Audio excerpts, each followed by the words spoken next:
नमस्ते। श्री माँ के जीवन वृत्तांत में हम लोगों ने अब तक श्री माँ के 3 प्रमुख चरण, विकास के 3 चरण, जिसके बारे में श्री माँ स्वयं बताती हैं, वो हम लोगों ने देखा।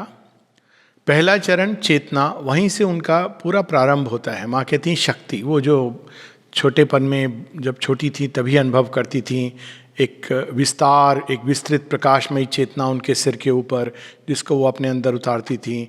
फिर उसी चेतना का उनके हृदय के अंदर प्रवेश, जब वो काफ़ी वास्ट और पावरफुल अनुभव करती हैं। फिर उसी चेतना का हृदय के केंद्र से निकलकर फैलना और पूरे शहर और पूरे विश्व के ऊपर एक विश्व चेतना के रूप में फैल जाना, ये सब उनके प्रारंभिक अनुभव हैं।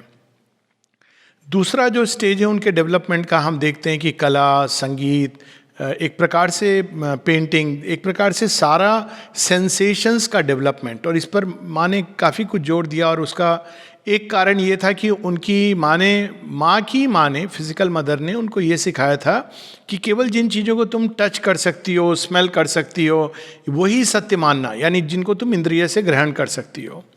हम लोगों ने ये सुना है कि भगवान इंद्रियातीत हैं, मनातीत हैं, लेकिन साथ ही हम लोग एक और चीज़ पढ़ते हैं बड़ी इंटरेस्टिंग केन उपनिषद में, जहाँ ये कहा गया है कि आई बिहाइंड द आई, हमारे चक्षु के पीछे एक और चक्षु है, हमारी हियरिंग कैपेसिटी के पीछे, हमारे कानों के पीछे एक और श्रवण यंत्र है, श्रवण शक्ति है, हमारे मन के पीछे एक और मन है, लाइट ऑफ इंटेलिजेंस है, जो सच में चीज़ों को अंडरस्टैंड कर सकती हैं।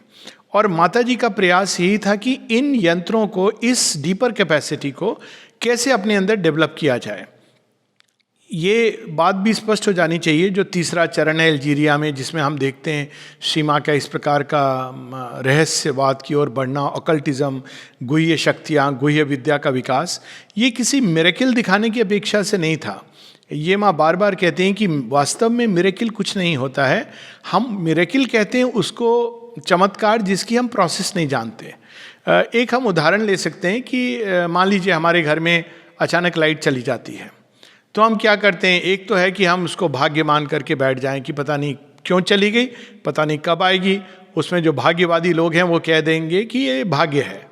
किंतु एक दूसरा अप्रोच कि हम जो इसका जानकार है उसको फ़ोन करें, जो इंजीनियर है उसको बुलाएं। अब इंजीनियर अगर आता है तो वो क्या करता है, वो हमें बोलेगा कि ठीक है मैं इसको ठीक कर देता हूँ। अब कभी वो शीघ्रता से ठीक कर देता है, मान लीजिए केवल फ्यूज़ उड़ा है, केवल एक व्यक्ति के घर में लाइट गई है, या दूसरा अगर मान लीजिए पूरे मोहल्ले की लाइट गई है तो समस्या ज़्यादा बड़ी है, तो वो कहता है कि तुम्हारी व्यक्तिगत समस्या नहीं है, ये पूरे मोहल्ले की, शायद पूरे शहर की समस्या है, केवल तुम्हारे घर की प्रॉब्लम नहीं है, शायद ट्रांसफार्मर चला गया है और मैं उसको ठीक करूँगा। जब वो ठीक कर रहा होता है तो वो कुछ कंडीशंस निर्धारित करता है कि देखो जब मैं ये ठीक कर रहा हूँ तो तुम अपना फ्यूज़ स्विच ऑफ कर रखना, जब मैं कहूँगा तभी उसको जलाना, इस मशीन को मत चलाना, इस एसी को मत चलाना, इत्यादि इत्यादि। बाद में वो उसको ठीक कर देता है। तो हमारे पास एक ये विकल्प है कि हम इंजीनियर को बुलाएं, वो जो जो अवस्थाएं कहता है, जैसे जैसे कहता है हम उसको मानें। साथ ही हम अंतर समझें व्यक्तिगत समस्या और सामूहिक समस्या। जैसे कई बार हम लोग रोगी हो जाते हैं और माता जी को प्रे करते हैं और माँ की शक्ति से ठीक होते हैं, ये हमारी एक व्यक्तिगत समस्या है, लेकिन इसके साथ एक सामूहिक समस्या भी जुड़ी है। सामूहिक समस्या यानी हम सबका शरीर इस तरह से बना है कि उसके अंदर रोग की संभावना है। माँ चाहती हैं कि रोग की संभावना, वार्धक्य की संभावना, मृत्यु की संभावना, ये सारे केवल एक घर से नहीं, मोहल्ले से नहीं, सारे शहर से, सारे संसार से दूर हो जाए। तो एक लंबा प्रोजेक्ट है, तो इन दोनों में हमको अंतर जानना है।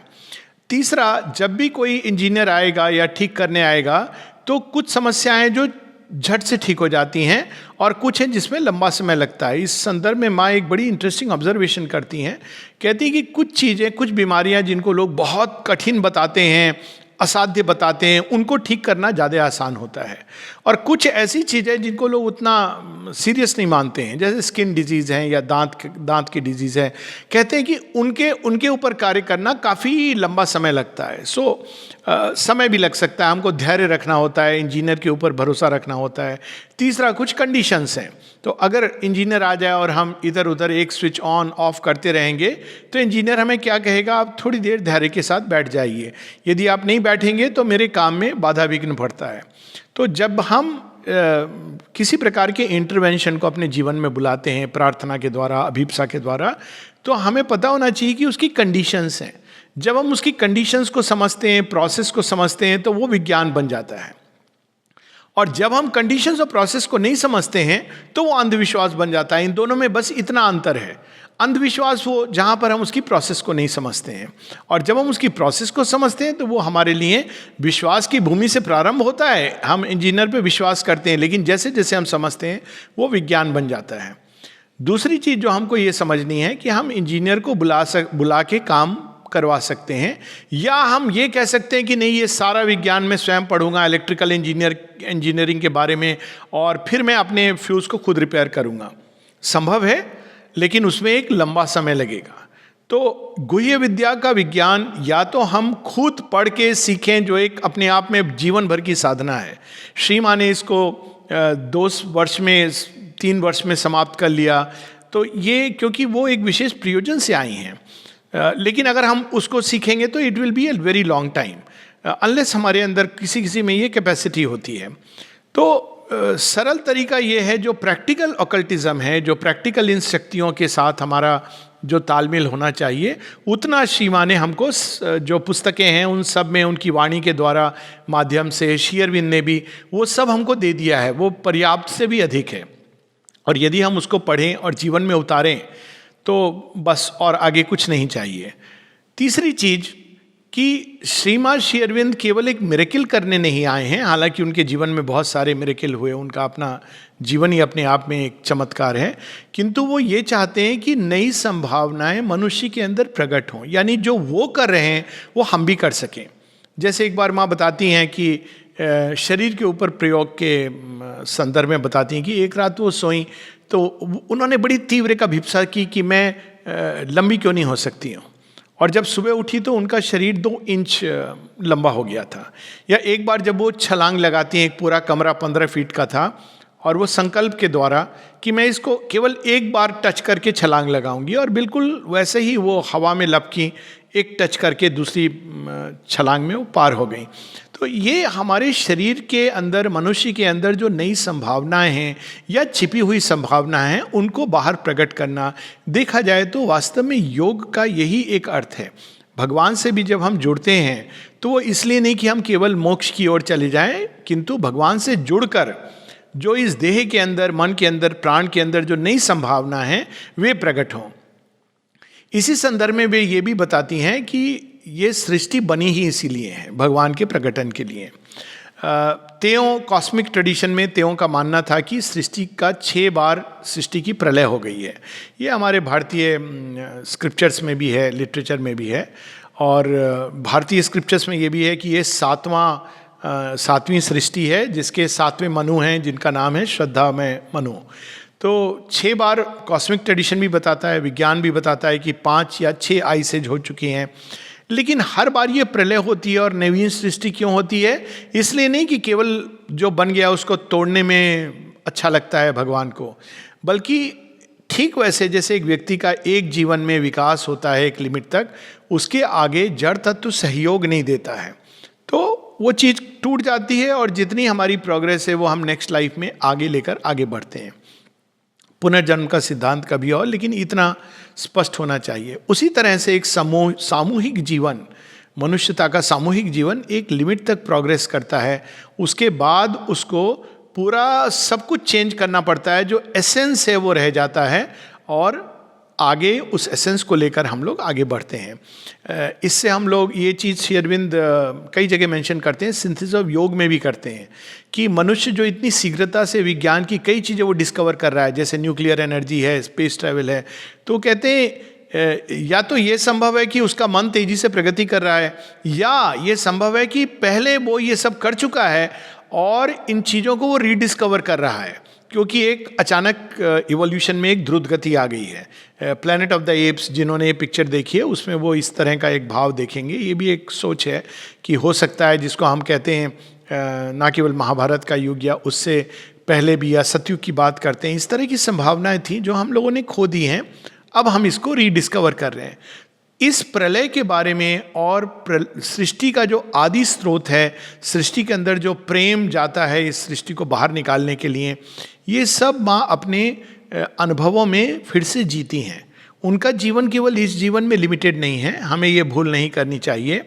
माँ स्वयं कहती हैं कि जब भी पृथ्वी पर जहाँ पर भी एक छोटी सी भी संभावना थी उस प्रकाश को, चेतना के प्रकाश को प्रकट करने की, मैं वहाँ थी। चाहे वो रानी हातशेपुट हो इजिप्ट में, जब पूरा उन्होंने सन टेम्पल एक बनाया था जिसका चार्टर ऑरोविल से मिलता जुलता है, या बिल्कुल दूसरी तरफ अगर हम देखें इस जन्म के ठीक पहले क्वीन कैथरीन हो, कैथरीन द ग्रेट रशिया में, जिसने पूरे रशिया को एकदम नया ढांचा दिया था, वो भी बड़ी अद्भुत कहानी है।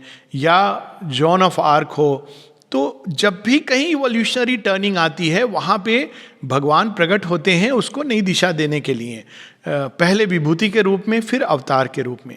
इसी बात को गीता में श्री कृष्ण कहते हैं, यदा यदा ही धर्मस्य ग्लानि भवति भारत अभ्युत्थानम अधर्मस्य तदात्मान सृजामहम।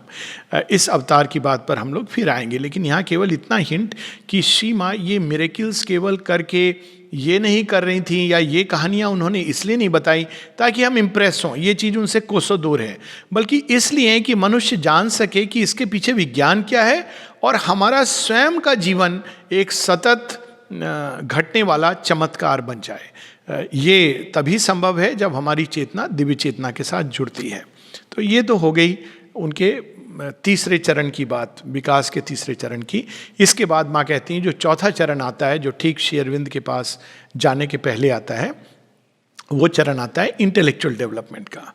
तो 1906 में वो पहली बार गई थी अल्जीरिया, वापस आती हैं, दूसरी बार जाती हैं, फिर 1907 में त्यों के बाद साथ आती हैं, फिर त्यों अपना कहीं कहीं चले जाते हैं।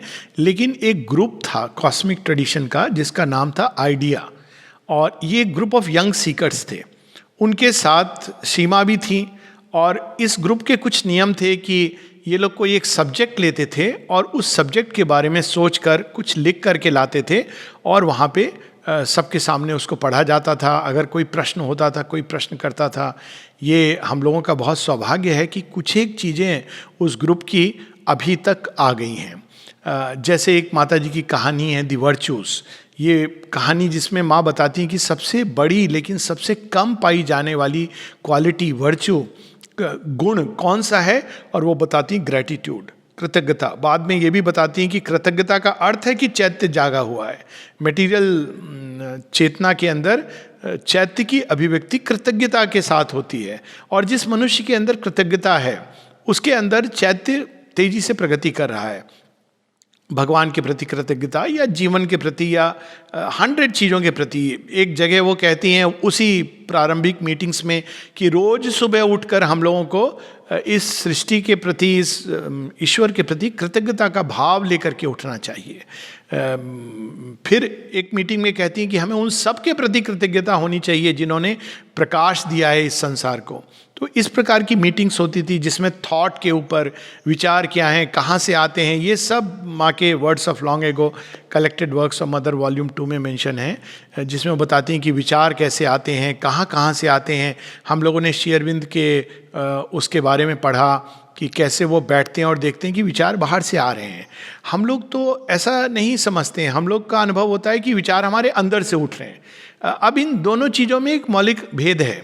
अगर हम कब सचेत होते हैं किसी चीज़ के प्रति, ठीक वो जब हमसे हमारे अंदर जुड़ करके एक सेंसेशन के रूप में या एक एक्चुअल थॉट के रूप में सामने आती है, यानी एक शब्दों का एक जामा पहन लेती है, वस्त्र पहन लेती है, तब हम सचेत होते हैं। लेकिन अब हम देखें, एक छोटा सा उदाहरण ले लें कि बच्चे को भूख लगती है तो माँ को बच्चे के पहले पता चल जाता है। बच्चा कई बार क्रैंकी हो रहा है, थोड़ा अजीब सा उसका व्यवहार हो रहा है, तो माँ जान जाती है कि इसको वास्तव में भूख लगी है और कोई समस्या नहीं है। तो उसी प्रकार से बहुत बाद में बच्चा लेकिन सचेत होता है कि हाँ मुझे भूख लगी है। उसी प्रकार से विचार बाहर से आते हैं एक स्पंदन के रूप में। जब थॉट कहा जाता है ये शब्द स्पिरिचुअल लिटरेचर में, तो वो केवल थॉट ऐसे नहीं है कि विचार शब्द, ये हम लोग विचार से यही समझते हैं, किंतु वो स्पंदन है, आदि स्पंदन है। और सीमा इसके बारे में बहुत कुछ बताती हैं कि ये स्पंदन कैसे आते हैं, और ये सारा ऑकल्ट है। वो कहती हैं जैसे तुम मार्केट जाओ या पेरिस जैसी सिटी में जाओ। अब पेरिस तो लोग एन इवनिंग इन पेरिस, और अभी भी इस तरह की चीज़ें समझते हैं कि पेरिस और ये बड़े बड़े शहरों में जाना रहना बहुत गर्व की बात है। लेकिन माँ उस समय एक वार्तालाप में बताती हैं कि पेरिस जैसी जगह का अगर हम उदाहरण लें तो इसका पूरा वातावरण डिज़ायर्स, कामनाओं से भरा हुआ है, और आप इसमें से अगर भ्रमण करेंगे तो आप उसको अपने अंदर श्वास की तरह लेंगे। बाद में माँ इस चीज़ का उल्लेख करती हैं कि तुम संसार में जी नहीं सकते बिना अपने अंदर वो जहर को श्वास में लिए हुए। बाहर का पॉल्यूशन ही नहीं, अंदर का पॉल्यूशन जो मानव चेतना के साथ आता है। इसीलिए वो अपने बच्चों को crowded places, cinema hall, mall, इस सब में बहुत ज़्यादा जाना वैसे ही मना करती थी, क्योंकि इन सब जगहों पे चेतना का ऐसा आदान प्रदान होता है, हर तरह के लोग हैं जो आ रहे हैं जा रहे हैं, और हमारी चेतना एक खिचड़ी की तरह बन जाती है। माँ इसको बताती हैं कि it becomes like a public square. तो विचार कहाँ से आते हैं, उन पर हमारा नियंत्रण कैसे हो, किन लोगों से हम मिलते हैं, ये सब इसी का हिस्सा है। साथ ही वो एक टॉक में निद्रा और ड्रीम्स के बारे में बताती हैं। हमारा देखा जाए तो 1/3 समय या उससे थोड़ा कम नींद में जाता है, और हम इस ओर ध्यान ही नहीं देते, मानो ये तो कोई चीज़ ही नहीं है। और माँ का बताती है कि एक स्कूल है और तुम इसमें भी बहुत प्रगति कर सकते हो यदि तुम सचेत हो सको।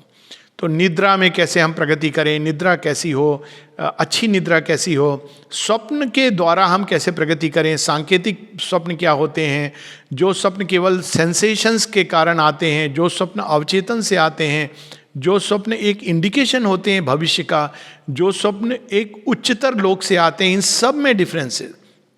कहने का अर्थ यह है कि श्रीमान श्री अरविंद की वाणी केवल कुछ लोगों के लिए नहीं है जो उनमें विश्वास करते हैं।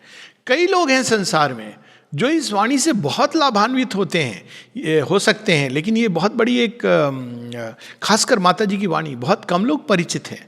लोग सीधा श्री अरविंद के दिव्य जीवन को लेकर के पढ़ने लगते हैं, जबकि इतना कुछ रहस्य, जीवन जीने की कला। एक जगह और वो बताती हैं कि ये बहुत अफसोस की बात है कि लोगों को जीना नहीं आता। तो जीने का एक बड़ा सुंदर उदाहरण देते हैं कि the great art of everything, और उस पर हम लोग थोड़ी देर में आएंगे कि वो कंटेक्स्ट पर आएंगे। लेकिन वो एक स्पीच देती हैं और उस स्पीच में उनके मुख से भगवान का प्रकाश प्रकट होता है। तो सब लोगों ने कहा आपने बहुत अच्छी बात कही, बहुत अच्छी स्पीच थी। माँ कहती मैंने नहीं कहा। फिर वो बताती great art in everything is कि तुम आत्मकेंद्रित मत हो, स्वयं को भूल जाओ, स्वयं को पीछे चले जाओ।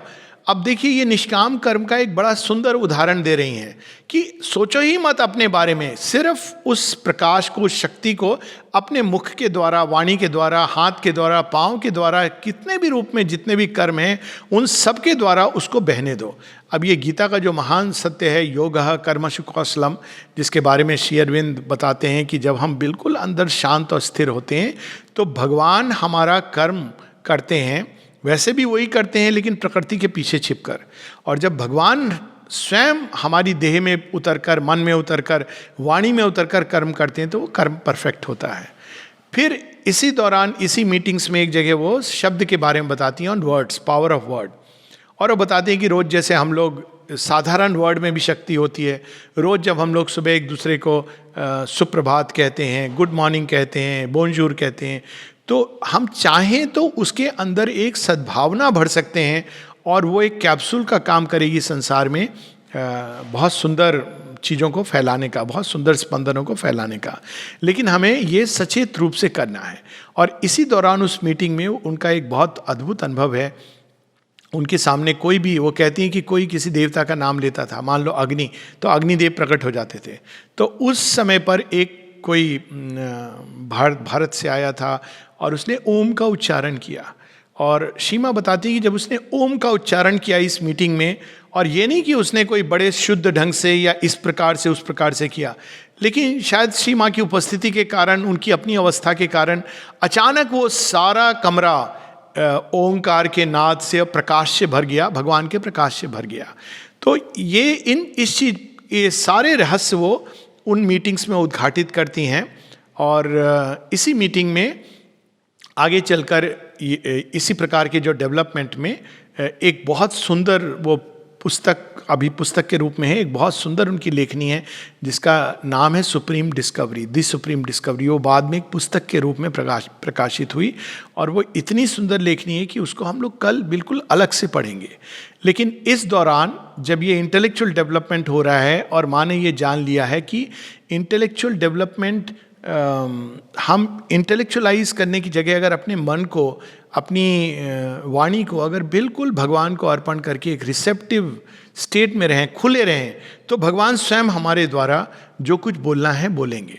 दूसरी चीज़ एक और वो बताती थी कि यदि कोई टीचिंग हमें मिली हुई है और हम उसको जीवन में उतारते नहीं हैं तो उसका कोई लाभ नहीं है। ये वो बार बार बताती हैं कि कोई भी मास्टर है वो हम सबको टीचिंग्स कुछ देते हैं, लेकिन अगर हम उसको केवल पढ़ें और केवल अंडरस्टैंडिंग तक रुक जाएं तो सच्ची अंडरस्टैंडिंग तब तक नहीं आती जब तक हम उसको जीते नहीं हैं।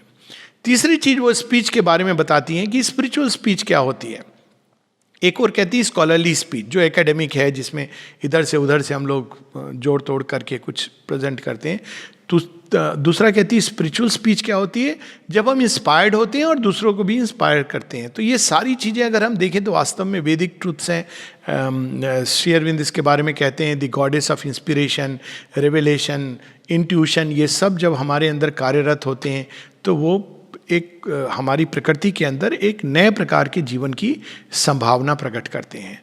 तो इसी श्रृंखला में ये मीटिंग्स जो होती थी, इसी श्रृंखला में एक समय एक ऐसा आता है जब श्री माँ इस मीटिंग में नहीं लेकिन इसी 1913 की बात है, मिलती हैं एक रिलीजियस लीडर से जो उस समय गुरु के रूप में थे। उनका नाम है अब्दुल बहा। तो अब्दुल बहा की हिस्ट्री ये है कि उनके जो पिता थे बहाउल्लाह, वो बहाई रिलीजन के फाउंडर हैं और उनका जन्म हुआ था यही 19वीं शताब्दी के प्रारंभ में। ठीक से मुझे स्मरण नहीं है लेकिन शायद 1832 या 42, और उनकी मृत्यु हुई थी 1894, यानी लेट 1800। यानी वो एक ऐसे संक्रमण के काल में थे जब श्री अरविंद माता जी दोनों हैं। ये इसलिए उल्लेखनीय है कि क्योंकि बहाउल्लाह की टीचिंग में एक जो मेन चीज़ है वो ये है कि ये संसार प्रगतिशील है। वो अवतारवाद में मानते थे, विष्णु के अवतार उसकी भी बात करते थे, और जो डिफरेंट रिलीजन्स हैं वो उसकी यूनिटी की ओर जाते थे। कहते थे कि नहीं, ये अलग अलग रिलीजन्स नहीं होने चाहिए, इनको हम स्पिरिचुअलिटी में यूनाइट कर सकते हैं।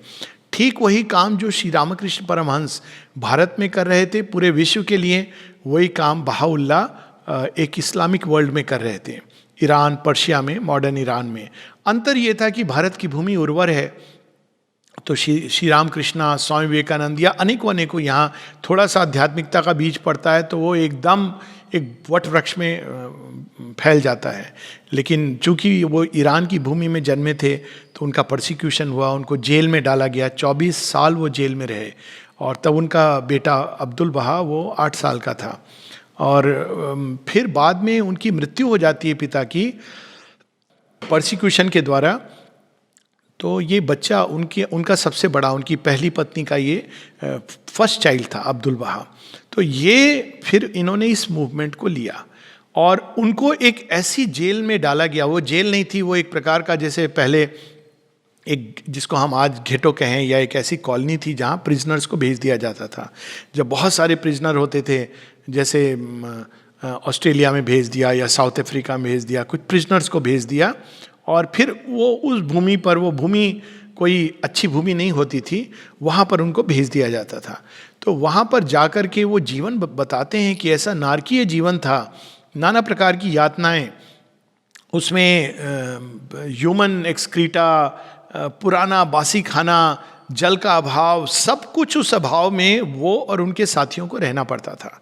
और कई बार किसी को उठा करके, वो उनको अच्छा नहीं लगता था टीचिंग्स उनकी, क्योंकि वो इस्लाम की कट्टरता के विरुद्ध था, तो उसको मार डालते थे। और इस संदर्भ में सीमा बताती हैं कि किस प्रकार से लोग किस भाव से रहते थे कि जब किसी को ले जाया जा रहा था एग्जीक्यूट करने के लिए, तो अब्दुल बहा ने उनसे पूछा, सीमा बताती हैं इस बात को, पूछा कि तुम्हें बहुत पीड़ा कष्ट हो रही होगी।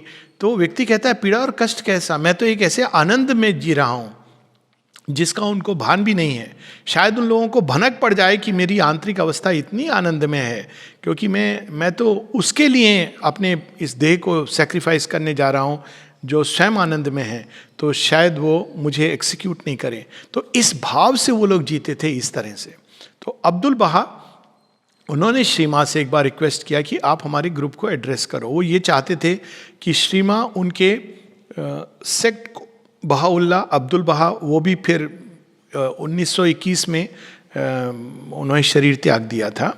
तो फर्स्ट वर्ल्ड वार के समय काफ़ी उनकी भी इम्प्रिजनमेंट हुई। तो वो चाहते थे कि श्री माँ उस समय 1913 की बात है कि वो उनके अब इस मूवमेंट को आगे बढ़ाएं, और श्री माँ ये मना कर देती हैं। उनको पता था कि मेरा स्थान कहाँ है, मेरी भूमि कहाँ है, कहीं ना कहीं वो पूरी तरह जानती थी। और 1913 में तो पूरी तरह जानती थी, क्योंकि 1911 में उनका जो सेकंड हस्बैंड थे उनसे विवाह हुआ था। उसके पहले ही वो अपने सेकंड हस्बैंड को जानती थी 1907 से, और उनके द्वारा उनको पता चला था श्री अरविंद के बारे में। लेकिन वो श्री अरविंद से मिली नहीं थी, लेकिन कहीं ना कहीं ये चीज़ हो गई थी कि उनको पौंडीचेरी जाना है।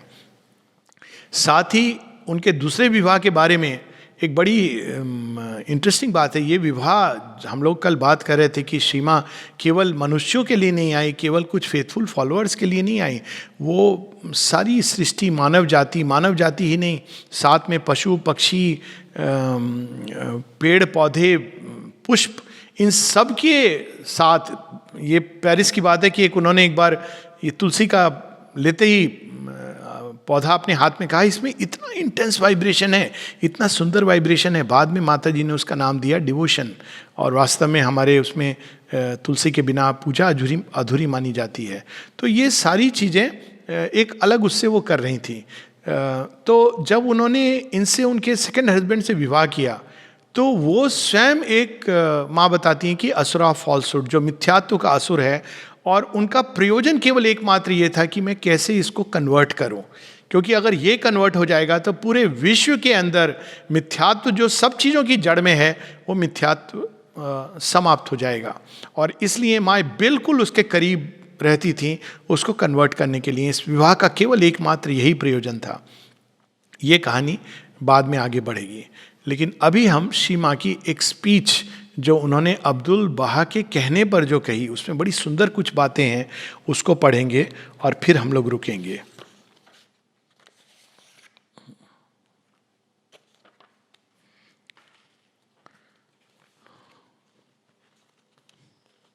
जब अब्दुल बहा ने उनको कहा कि आज मेरी तबीयत ठीक नहीं है, रुग्ण अवस्था में हूँ, आप एक स्पीच दे दो, तो माँ कहती नहीं, मुझे स्पीच देना अच्छा नहीं लगता है, मैं स्पीच नहीं देती हूँ। अच्छा नहीं, उन्होंने कहा मैं स्पीच नहीं देती हूँ। तो उन्होंने कहा नहीं कोई बात नहीं है, तुम जाके बस वहाँ बैठ जाना और बोलने का काम अपने आप होगा। तो वो चली जाती हैं और फिर वहाँ पर बोलना प्रारंभ करती हैं। प्रारंभ में ये बताती हैं कि सभी टीचिंग्स में, हालांकि कुछ चीज़ें अलग अलग हैं, लेकिन कुछ चीज़ें आइडेंटिकल हैं, क्योंकि अब्दुल बहा का काम था बहाई सेक्ट का कि इस्लाम सूफी मार्ग के द्वारा, और सूफिज़म से थोड़ा और भिन्न है ये, क्योंकि इसमें कई चीज़ें हैं जो हिंदुइज़्म की हैं, किंतु इस्लाम, हिंदू धर्म, यहूदी, ईसाई, ये सारे धर्म वास्तव में एक सत्य की ओर पॉइंट कर रहे हैं। और वो सत्य प्रारंभ में माँ बताती हैं कि वो आइडेंटिकल चीज़ क्या है।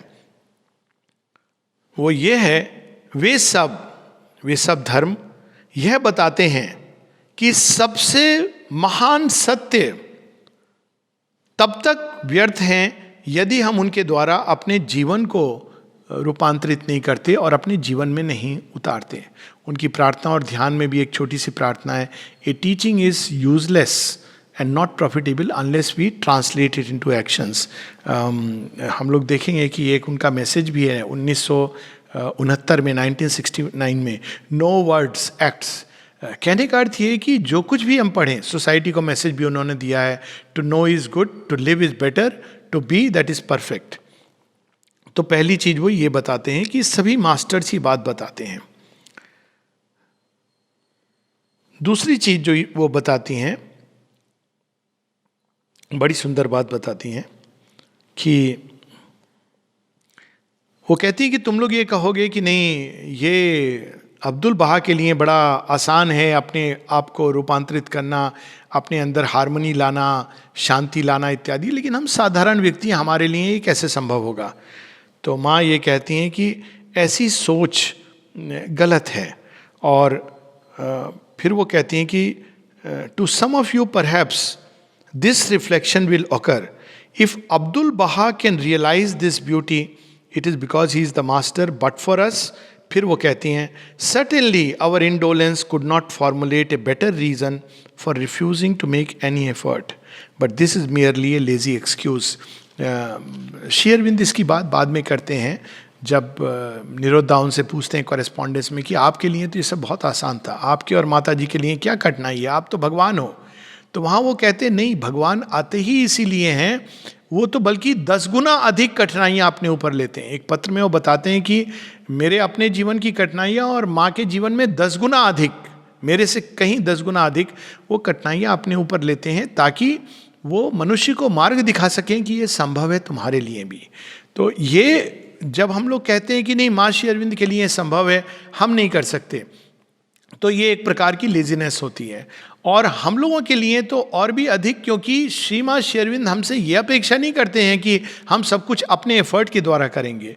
वो ये अपेक्षा करते हैं कि हम इस ओर सजग रहेंगे, हमारे अंदर अभिप्सा रहेगी कि हमारा जीवन रूपांतरित हो, और हम उनकी सहायता का उपयोग करेंगे। वो सहायता माँ श्री अरविंद की केवल कुछ मिरेकल्स करने के लिए नहीं है कि हमको ये समस्या है, हमारे बच्चे को ये कष्ट है, उसको ये पढ़ाई में ये चाहिए, हमको ये सक्सेस चाहिए, नहीं। माँ श्री अरविंद की सहायता वास्तव में हमारे नेचर को दिव्य प्रकृति में रूपांतरित करने के लिए है, और सबके साथ है, जिसके अंदर भी अभिप्सा है।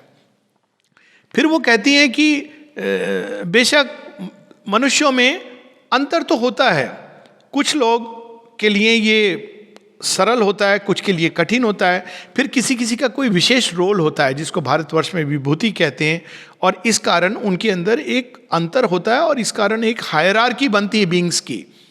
किंतु फिर भी हम सबके अंदर ये संभावना जरूर छुपी होती है, और इसको बड़े सुंदर ढंग से बता रही हैं।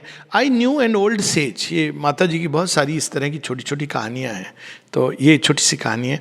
आई knew an old sage who used to compare man to minerals. एक ऋषि थे, मुनि थे, जो सबको, मनुष्यों को एक धातु की तरह कंपेयर करते थे। दैट वेयर मोर और लेस क्रूड, मोर और less rich, but all containing gold.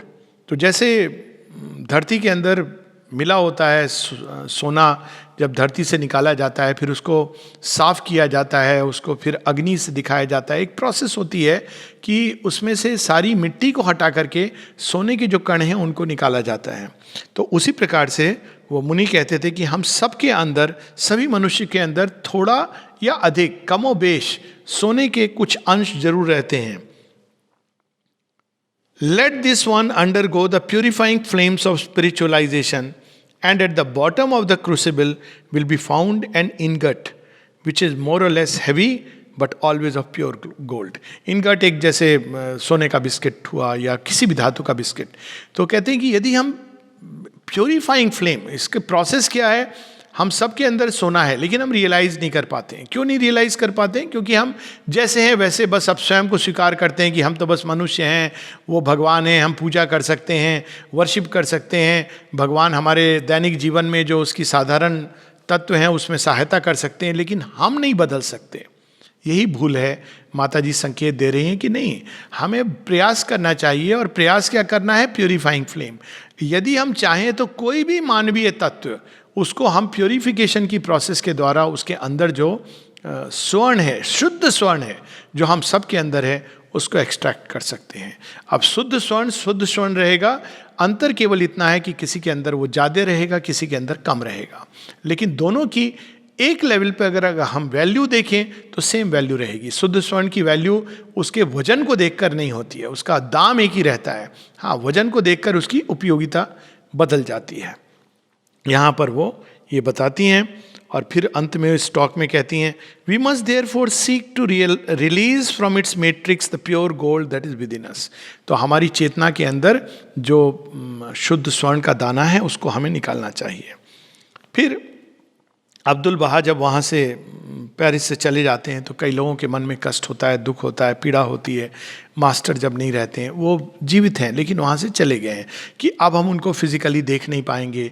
ये बड़ा सामयिक है, क्योंकि अभी कुछ दिनों बाद 24 अप्रैल का दर्शन है, और जैसा कि हम सब जानते हैं कि आश्रम के द्वार बंद रहेंगे, सभी रिलीजियस इंस्टीट्यूशंस के, स्पिरिचुअल इंस्टीट्यूशन के। आश्रम तो रिलीजियस इंस्टीट्यूशन नहीं है, किंतु फिर भी कहीं पर भी गैदरिंग अलाउड नहीं है। जो भी कारण है उसमें मैं नहीं जाना चाहता हूँ, लेकिन मूल चीज़ ये है कि द्वार बंद रहेंगे, अभी भी द्वार बंद हैं। ऐसा कभी कल्पना नहीं की थी किसी ने कि पौंडीचेरी में रहकर हम समाधि नहीं जा पाएंगे। लेकिन देखिए, सीमा उस समय हम लोगों को स्मरण करा रही हैं, कुछ कह रही हैं जो आज भी उतना ही सटीक है और सामयिक है। वैसे भी हम ये भी कह सकते हैं कि जब सीमा श्री अरविंद शरीर से बाहर, जिन हम नहीं देख पाते अपनी इंद्रियों से, तब ये जो कह रही हैं वो बिल्कुल सटीक बैठता है। Whether materially he is near और फार मैटर्स लिटिल। जिनको हम अपना गुरु मानते हैं वो हमारे नज़दीक हैं फिजिकली या दूर हैं, ये इम्पॉर्टेंट नहीं है, ये मैटर नहीं करता है। For the divine forces elude completely the laws of the material world. दिव्य शक्तियाँ इस प्रकार से कार्य नहीं करती हैं कि जो ज़्यादा नज़दीक है फिजिकली उसके अंदर ज़्यादा कार्य हो रहा है। ये हम लोगों की सोच है। वो बिल्कुल अलग ढंग से कार्य करती हैं और उनकी कार्य प्रणाली हमारे भौतिक मन के समझ में नहीं आ सकती। दे आर ओमनी प्रेजेंट, वो सर्वत्र हैं, सदैव कार्यरत हैं। जहां भी कोई व्यक्ति थोड़ा भी अगर ग्रहणशील है और थोड़ा भी उसके अंदर सच्ची अभिप्सा है तो उसके अंदर कार्य कर रही हैं। Always at work to satisfy every receptivity, every sincere aspiration. फिर वो कहती हैं कि हाँ, ये समझ आती है कि जब फिजिकली मास्टर नहीं रहते हैं तो हम सबको पीड़ा होती है, लेकिन हम लोगों को उस समय क्या याद करना है, ये पीड़ा का मतलब ये है, ये भी बता रही हैं। So although it may be pleasant for our outer being to see his physical appearance और hear his voice, to dwell in his presence, we must truly tell ourselves that inasmuch as it seems indispensable to us, this shows that we are still little conscious of the inner life, the true life. यदि हम ये समझते हैं कि बाहर से हम बिना देखे गुरु को, भगवान को, हमारा जीवन नहीं पूरा हो सकता, तो वास्तव में अभी हम सच्चे आंतरिक जीवन से दूर हैं। देखिए, श्री अरविंद एक जगह कहते हैं कि दो प्रकार की भक्ति, एक होती है जो वाइटल भक्ति है, जिसमें ये विरह मिलन हम देखते हैं ना, तड़प होती है। मीराबाई का एक फेज़ है जब वो कहती है मुझे मिलो, मुझे मिलो, मैं मिलना चाहती हूँ, तो मैं देखना चाहती हूँ। किंतु एक दूसरा फेज़ है जो राधा माँ का फेज़ है, जो श्री कृष्ण हैं पास में या नहीं है, वो सतत उनकी उपस्थिति का अनुभव करती हैं। तो श्री माँ कहती हैं कि यदि हम उनको फिजिकली देखे बिना प्रगति ही नहीं कर सकते, यदि उनकी फिजिकल वाणी को सुने बिना, उनके फिजिकल प्रेजेंस के बिना प्रगति ही नहीं कर सकते, तो इसका अर्थ है कि हम सच में अपने आंतरिक जीवन, सच्चे जीवन को अभी तक नहीं जानते। फिर वो कहते हैं कि यदि हम इतना इस गहराई तक नहीं भी उतर पाए कि हम उनके अपने डिवाइन मास्टर जो हमारे अंदर हैं, जिसकी बात श्री अरविंद भी करते हैं कि हमको जितनी जल्दी हो शीघ्र, अतिशीघ्र उनको अंदर प्राप्त करना है। और शायद इसी कारण वो थोड़ा इस पर्दे के पीछे चले गए हैं, ताकि हम उनको अंदर में पाने की चेष्टा करें। श्री कृष्ण जब चले जाते हैं वृंदावन से, तो श्री अरविंद कहते हैं कि वहाँ भक्ति रस की नदियाँ उन्होंने बहा दी। उसके पहले केवल एक बाहरी प्राणी का आवेग था। तो वो कहती हैं कि हाँ, हो सकता है, ये संभव है कि हर व्यक्ति इतनी शीघ्रता से अंदर में छिपे सत्य को, भगवान को, गाइड को नहीं पा सकता। तो उसको फिर क्या करना चाहिए, उसके लिए वो बताती हैं कि उसको विचारों की सहायता लेनी चाहिए। किस प्रकार से, अब ये बता रही हैं।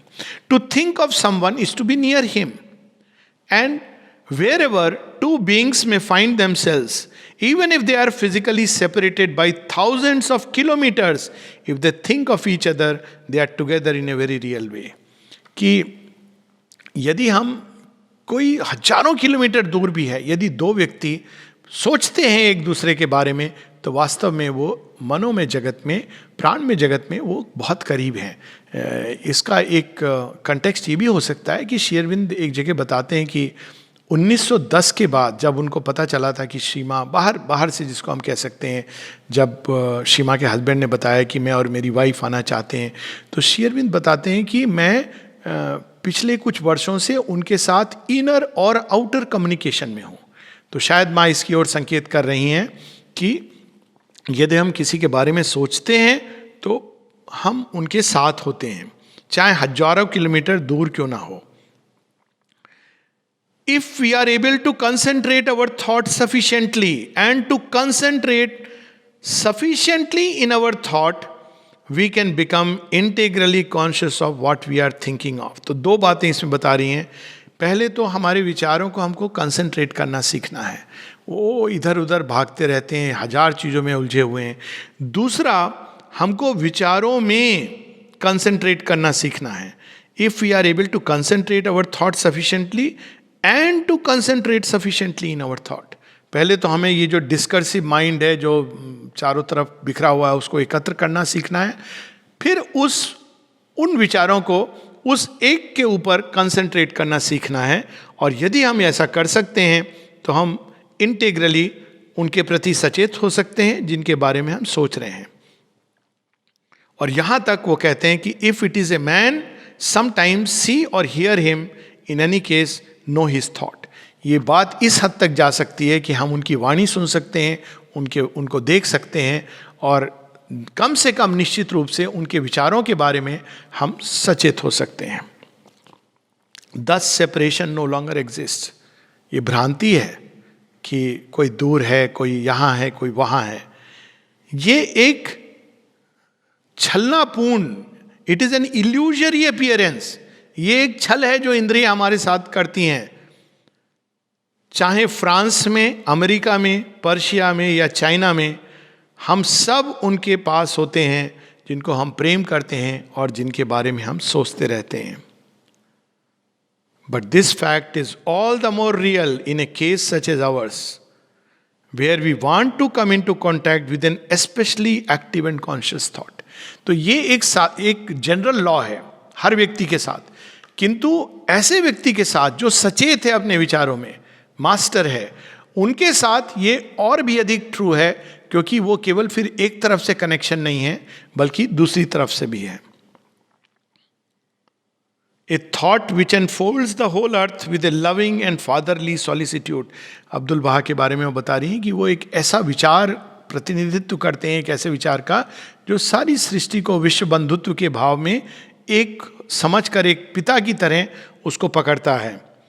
That is only too glad to come to the help of those who entrust themselves to it. तो वे मनुष्य कहीं भी हों, किसी भी शरीर में, वे यदि ऐसे किसी मास्टर को पुकारते हैं तो वो निश्चित रूप से उनके पास होता है। Experience this mental communion and you will see that there is no room for sorrow.